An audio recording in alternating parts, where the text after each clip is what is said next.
Sejam bem-vindos a mais um vídeo do Medicinema.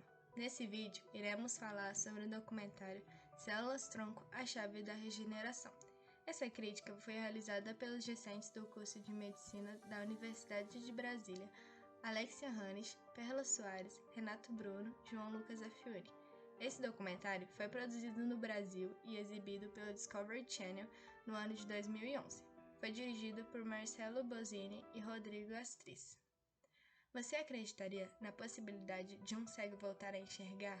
Ou de um diabético tipo 1, em fase inicial, não precisar mais da injeção de insulina e ser totalmente curado?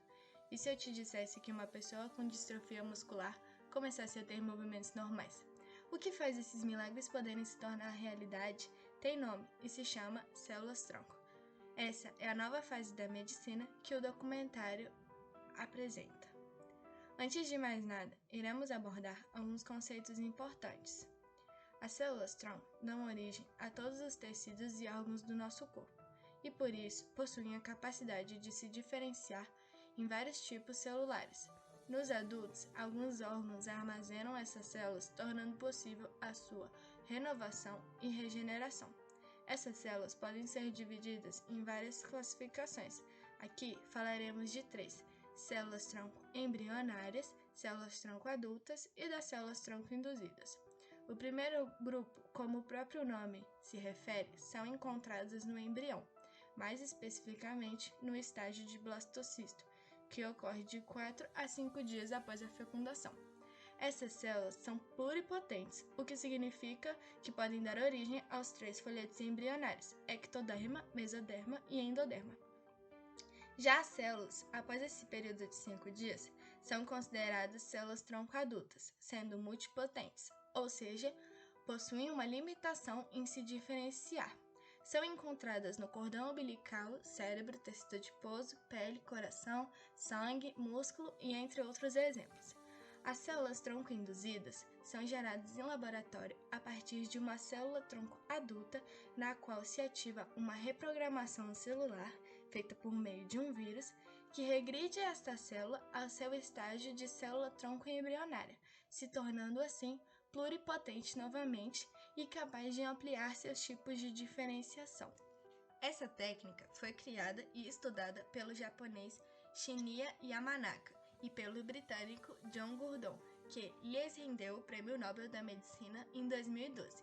Essa descoberta revolucionou o modo de pensar sobre as células-tronco, visto que, antes, para se conseguir uma célula pluripotente, ela deveria advir de um embrião, e esse tem a potencialidade para se tornar um ser humano, o que gerava uma divisão de opiniões sobre o assunto.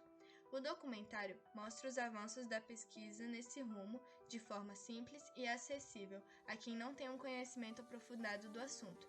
Além disso, conta com vários exemplos de pacientes que fizeram parte das pesquisas. No entanto, atualmente, algumas pesquisas mostradas não obtiveram tantos avanços, como é o caso da distrofia muscular, e em que ainda não existe nenhuma terapia aprovada para tratamento ou testes clínicos sendo realizados. Já a pesquisa envolvendo diabetes alcançou novas etapas, em que não se utiliza mais a quimioterapia combinada com as células-tronco, como foi mostrado no documentário.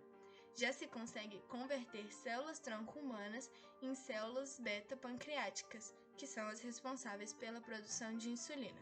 Um dos grandes desafios que as células-tronco trazem para o avanço seria ter o controle da técnica para programar as células para que essas se especializem com a finalidade desejada e também não gerem tecidos cancerígenos. Agora, iremos falar sobre as questões legais que estão relacionadas a esse assunto.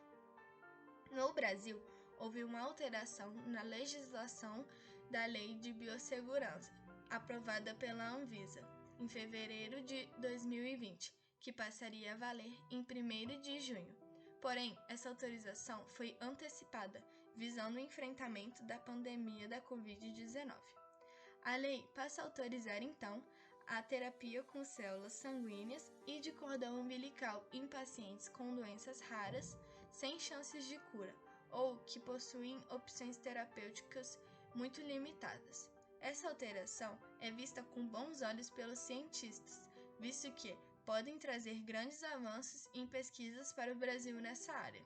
No entanto, não existe um consenso mundial sobre os limites da utilização das células-tronco, na qual as questões éticas estarão sempre atreladas. Finalizamos este vídeo com uma pergunta: até que ponto podemos interferir entre a vida e a morte? Deixaremos na descrição links de outros vídeos sobre esse assunto. Se você gostou, curta, comente e se inscreva no canal. Obrigada!